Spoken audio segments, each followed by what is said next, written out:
1,000 years, that is the span of time historians call the Dark Ages, from the fall of the Western Roman Empire in 476 to Europe's awakening in the Renaissance. But if you turn back the pages of history, the first thing you sense is not darkness, but emptiness. A chilling void where the great shifts in society, culture, war, and science seem to have vanished entirely from the timeline. We are told this era was steeped in chaos, ignorance, and superstition, that no one created, no meaningful achievements emerged.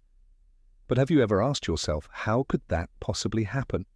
For nearly a millennium, on a continent that once gave birth to brilliant minds like Aristotle, Archimedes, and Cicero.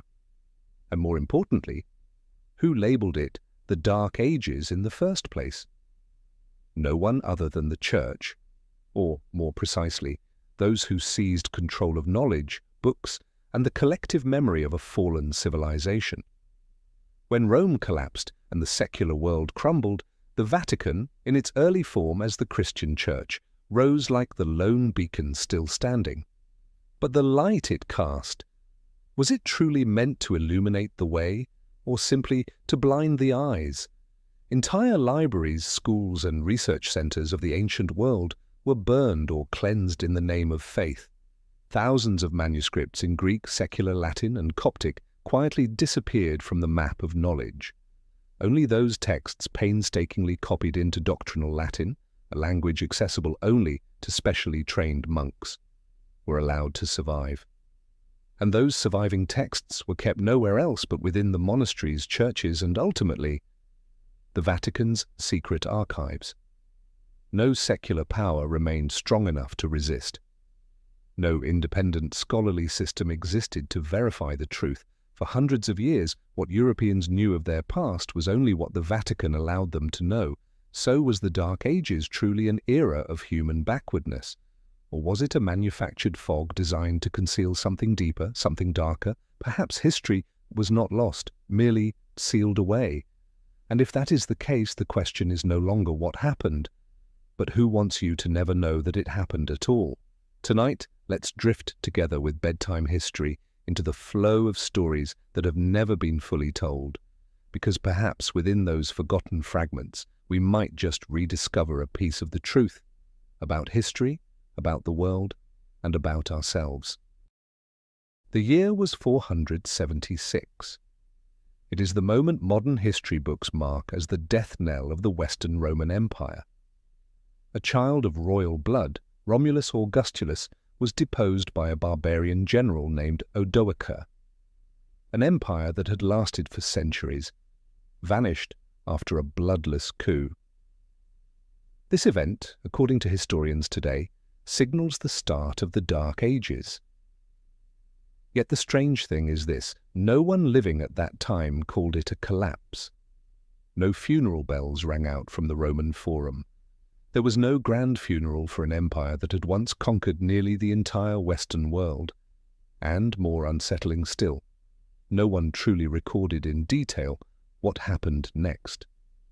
You would think such a monumental event would leave behind a clear trail in history, documents, chronicles, memoirs, at the very least letters or first-hand accounts. But, curiously, the deeper you dig from the 5th to the 8th century, the denser the fog becomes. Historical records grow fragmented and hazy, sometimes reduced to mere brief notes from monks written centuries later. It's as if the entire continent had fallen into a deep sleep, or someone wished it to appear that way. And then one name begins to surface again and again. Not an emperor, not a scholar, but the Church. The moment Rome ceased to be a political center, it became the spiritual heart of a new emerging world. The Church, once a small persecuted sect, now wielded a kind of power the Caesars themselves had only dreamed of, the power to govern human souls and their collective memory. Who preserved history during this era? Not the schools, they had been dissolved, not the intellectual class. They had fled, been silenced, or killed. It was the Catholic monastic orders, monks who copied religious texts within their monasteries, translated ancient works, and decided what was worthy of preservation. Stories, victories, defeats, all were filtered through a theological lens. Even many of the earliest popes in the post-Roman period, such as Pope Felix III, Gelasius I, or Hormisdas, appear with roles that remain unclear. Did they truly exist as recorded? Or were they symbolic creations of a time left largely unverified? More striking still, between roughly 500 and 800, Europe's historical record grows so thin it seems the entire continent was erased from the map of history. Meanwhile, in the Middle East and Asia, records continued to flourish, detailed and reliable. Why was it only Europe that entered a blank void lasting 3 centuries? The question is not simply what happened, but rather what was kept, and who had the authority to decide. Perhaps the fall of Rome was not an end at all, but the beginning of a new order, one where power no longer belonged to warriors on the battlefield, but to those who shaped history from the shadows. If you look at the historical landscape of Europe from the 5th to the 10th century, you won't see the colors of blood, fire, or breakthrough. Instead, you'll find a thin layer of dust covering everything, from the great structures that once stood to the very memory of its people. There are no clearly documented major wars, no scientific discoveries, no grand architectural achievements emerging from this period. It's as if the entire continent had slipped into a deep hibernation. But this was no natural sleep. It was as if someone had thrown a heavy blanket over Europe, blocking the light and erasing memory.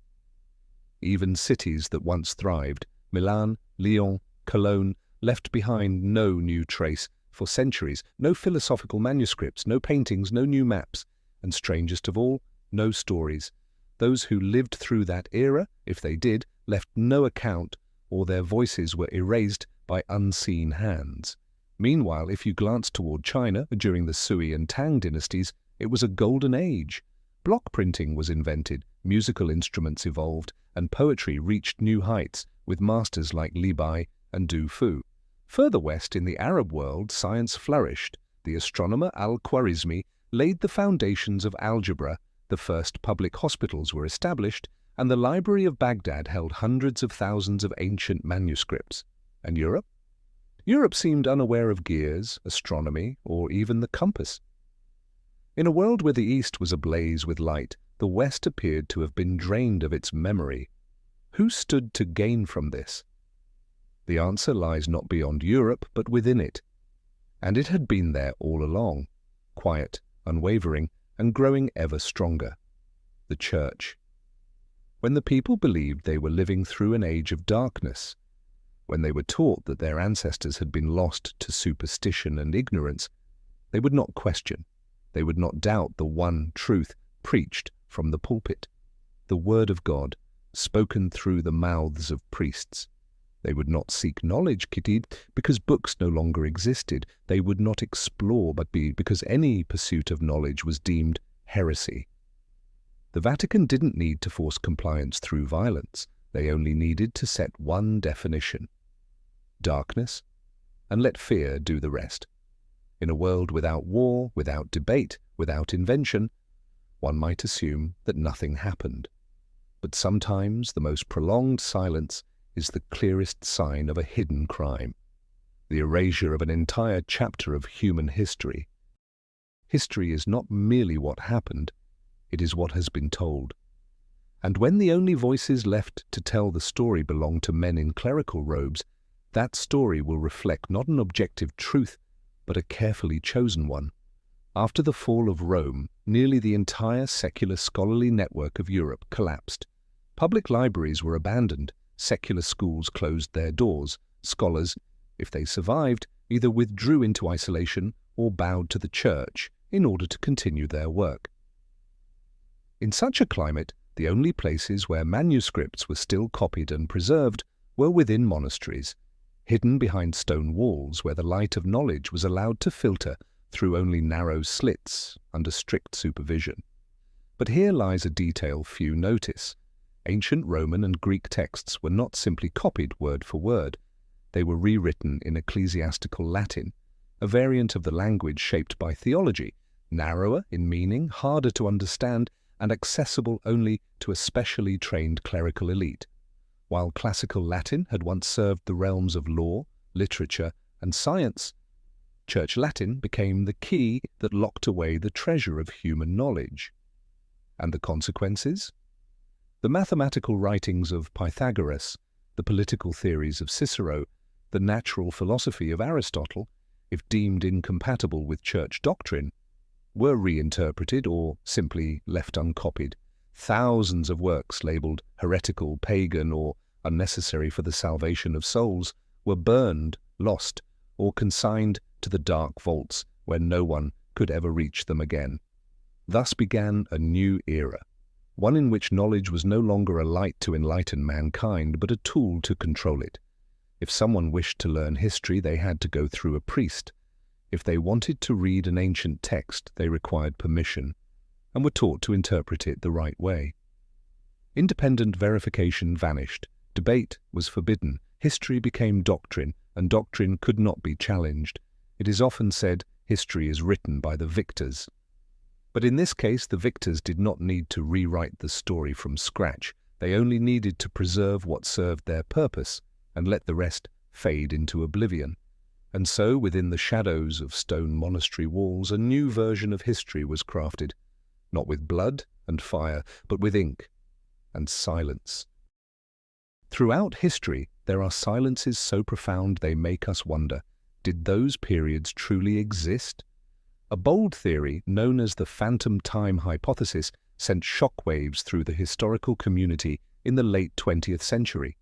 It claims that roughly 300 years of the first millennium, from around 614 to 911, never actually happened. In other words, we may be living in a timeline that was artificially added.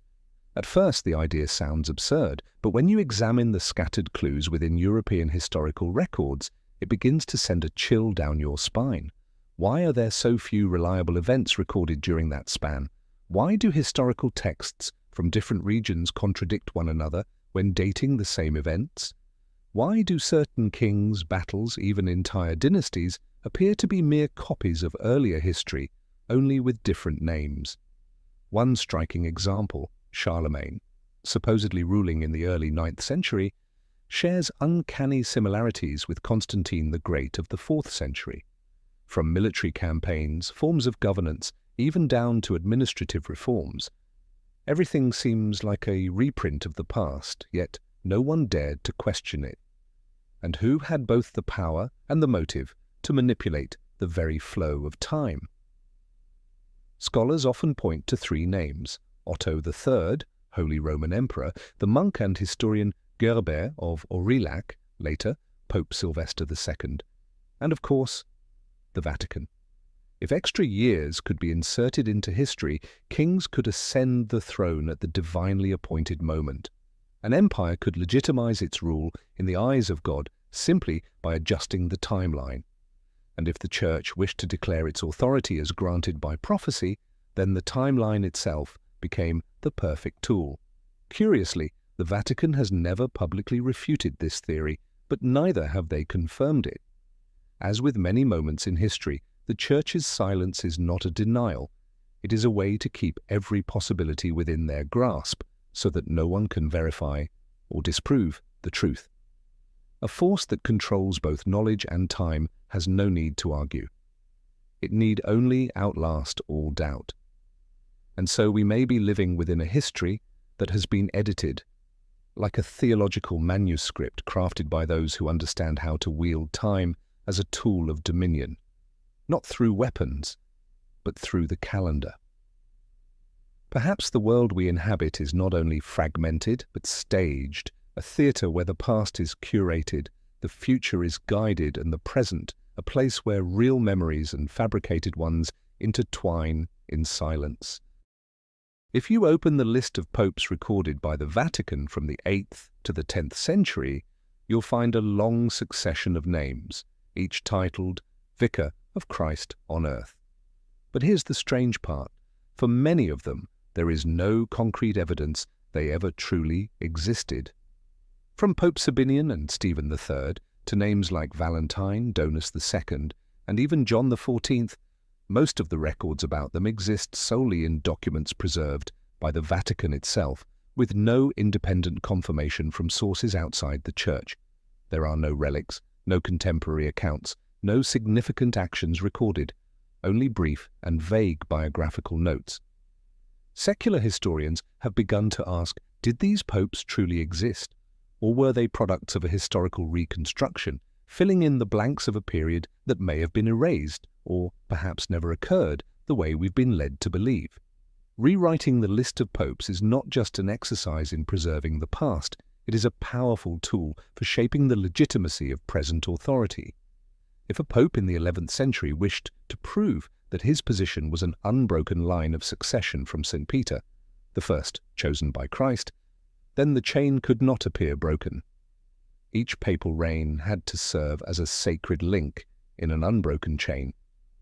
And if a few hundred years of history happened to be missing, all they needed to do was insert the necessary names. It didn't stop there. The Vatican also canonized many figures for whom no archaeological evidence or historical proof exists outside of legend. These saints are often described as having lived, suffered martyrdom, and spread the faith, precisely during the very periods now suspected of being empty, a coincidence too convenient to ignore.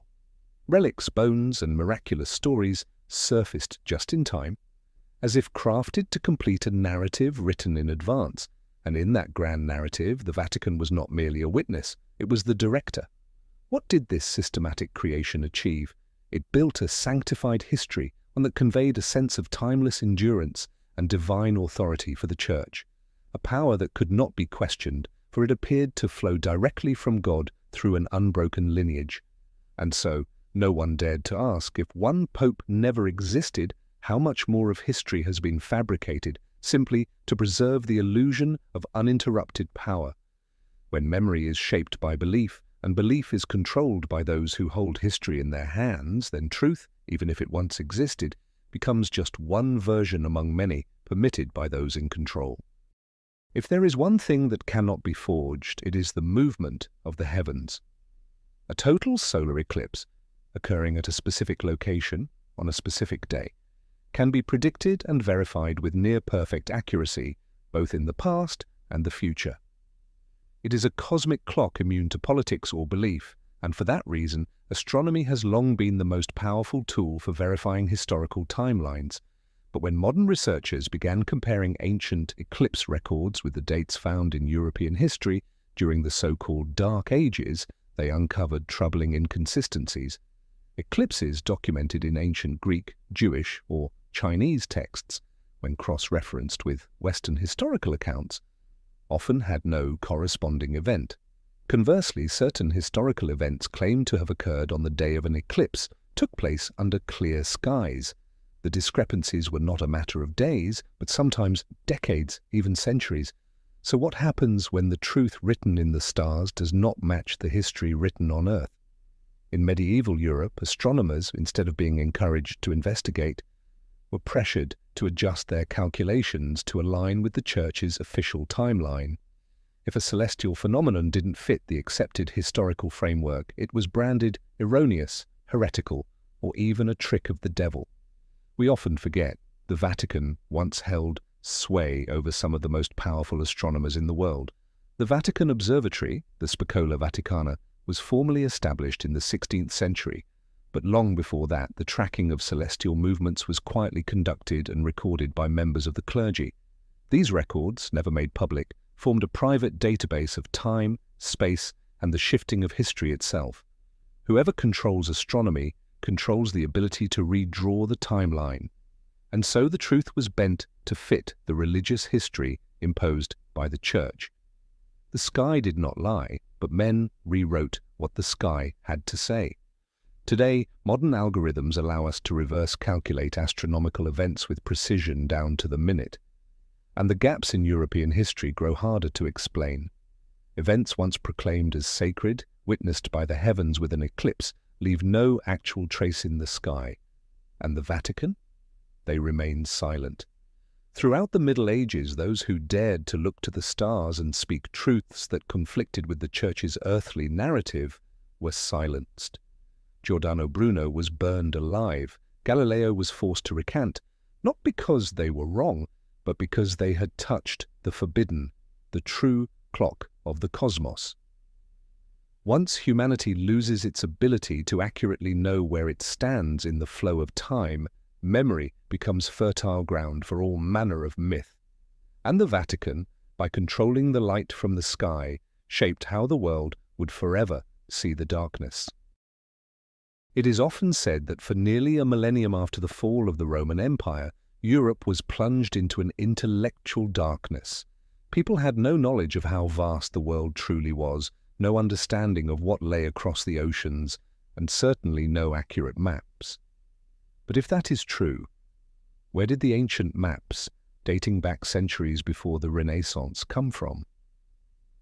The problem arises when certain maps don't match the level of knowledge we are told existed during the so-called Dark Ages. The most famous example, the Piri Reis map, drawn in 1513, yet it accurately depicts the coastline of South America, the west coast of Africa, and even a portion of Antarctica, as it would appear, free of ice.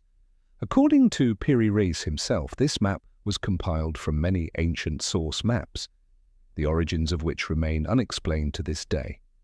How could a map, created before the full age of exploration, portray such accuracy? How did European cartographers possess data that, according to official history, their generation was not taught? And the most pressing question, where are those original source maps now? Archaeologists, historians, and independent researchers all point to one place, the Vatican's secret archives.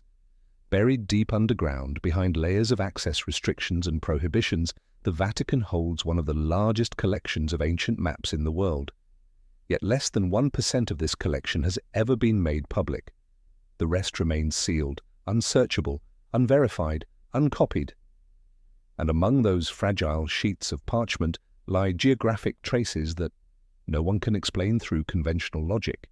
There are coastlines depicted long before official discovery of entire continents, islands that no longer exist, journeys mapped out that are absent from history books, yet align perfectly with modern satellite data. This raises a profound question. Was Europe truly as ignorant as we've been taught? Could there have been a class of scholars, clerics, and cartographers who knew far more, but were forbidden to speak of it, or simply replaced by a sanitized version of history? And if the Vatican holds these maps, what exactly are they protecting? The truth, power, or a version of the world that, if revealed, might topple the entire structure of history as we know it? A map, after all, is more than a tool of navigation. It is how humanity defines its place in the world. If you don't know where you are, you can be led anywhere. And for centuries, the Vatican has held that power, the power to redraw the world and then hide it. When the maps vanish, history ceases to be a journey and becomes a maze where you can only follow the paths chosen for you. And perhaps, deep within the stone vaults beneath the Vatican, the way out still exists, but you have never been allowed to see it. We are taught that after the fall of Rome, Europe entered a dark age that lasted nearly a millennium. Knowledge vanished, art fell silent, science was forgotten. People no longer knew how to build as their ancestors had. They lost their understanding of the stars and even forgot how to operate the ancient water systems. A bewildered Europe wandering among the ruins of a fallen civilization. That is the image imprinted on generations of minds. But what if that image was a carefully constructed illusion? Scattered across Europe are pieces of evidence that raise troubling questions. Intricately crafted bronze gears unearthed in the soil of Germany, dated squarely within this so-called backward era. Astronomical instruments of astonishing precision discovered in abandoned monasteries, and underground aqueducts, anti-gravity vaults, geothermal heating systems, found in remote countryside villages, places with no known trace of ancient Roman civilization. Who built them? Who understood how they worked during an age we are told was steeped in ignorance and superstition? Mainstream history calls them anomalies, archaeological oddities. And as usual, when something cannot be explained, it is quietly ignored. And in the face of such discoveries, the Vatican chooses silence. Let us not forget. Most archaeological excavations across Europe, especially in regions once owned by the Church, must receive approval from local authorities and the quiet consent of the Vatican. In many cases, significant artifacts are removed to preserve them and are never heard of again. A few independent archaeologists have spoken out about this interference, but they are sidelined, stripped of funding, or barred from excavation sites. In academic circles, they are branded conspiracy theorists, even though their findings often threaten to shake the very foundations of accepted history. The bigger question is this: did Europe truly lose everything? Or rather, was certain knowledge deliberately hidden to keep the narrative of a dark and ignorant age intact? For a Europe that had inherited Rome's light, that had invented and understood, would pose a threat to any institution seeking to monopolize truth. And if you can control the story of backwardness, you also control who appears to bring the light. The Vatican, by maintaining its silence in the face of evidence that contradicts its narrative, does not need to lie. It only needs to uphold the story. And sometimes, silence is the most powerful form of control. Not all truths are buried. Some are preserved, all but delayed, slowed down, their natural progress distorted. And it is in this delay that true power is born. When we look back at the progress of human civilization, a strange pattern emerges. From ancient Rome to the Renaissance, the pace of invention was almost frozen. A simple mechanism like the rotating shaft, something the Greeks had mastered, did not reappear until the 13th century. Principles of mechanics, astronomy, and medicine, once explored by Aristotle, Galen, and Archimedes, vanished, only to resurface centuries later, as if they were entirely new discoveries. The real question is not why this knowledge disappeared, but who delayed its transmission, and for what purpose. Once again, the answer points us back to the Vatican, the sole institution that preserved ancient manuscripts, controlled the vast network of monasteries, schools, and Europe's largest libraries for centuries. In their hands lay the world's knowledge. And the point is not that they destroyed it, but that they selectively stored it, releasing it slowly in carefully measured doses. When a religious power controls not only souls, but also the flow of history, delay becomes a weapon. A society that only copies the Bible and asks no questions will not invent. A generation taught only of heaven and hell will not concern itself with astronomy or anatomy. 1,000 years without innovation does not mean people were ignorant. It may mean they were steered into a pre-written historical script. In this way, time itself ceased to be an objective flow. It became a tool of control. If you control the timeline, you control both the past and the future. The Vatican did this by controlling official history, dictating the dates of events, deciding when something was allowed to exist in humanity's collective memory. They slowed awakening, not with swords, but by delaying knowledge. And when the world finally rediscovered what once existed, the Church was there to lead the way, as if they had not hidden it all along. It was a subtle strategy, requiring no war, no bloodshed, only the gentle bending of time at just the right moment. And in that controlled flow, an entire civilization would move more slowly, awaiting permission from the hand that held the clock. At the heart of the Vatican, beneath ancient stone blocks where sunlight has never reached, lies a vault shrouded in more legend than fact. It is the Vatican's secret archive, Archivum Secretum Vaticanum, a place whose very name is enough to send shivers down the spine of scholars for what might lie behind its locked doors. This archive is no myth, it is entirely real, but no one in modern history has been granted full access to it. There are no public tours, no detailed interior photographs, and anyone wishing to study its contents whether a university professor or an international researcher, must endure layers of approval, strict time limits, restrictions on what materials they may access, and no copies may ever leave. It is said that inside lie over 50 kilometers of shelving, holding more than 1 million documents, spanning from the 8th century to the present day. What the public knows is just the tip of the iceberg. The submerged part, the truly sensitive part, remains unseen. No pope has openly entered every section, no cleric has revealed its deepest contents, and every detailed map of the archive's layout remains strictly classified. Rumor has it the archive holds original manuscripts excluded from the Bible, secret records of heresies and ancient magic, private journals of popes from the earliest days to the present, including things they would never publicly confess, and most intriguingly, ancient maps depicting the world in ways vastly different from what we are taught. Yet what makes the Vatican's secret archive so unique is not the volume of documents, but the way they are withheld. Centuries ago, the Vatican defined the word secretum not as secret in the modern sense, but as private. It was a clever linguistic shield.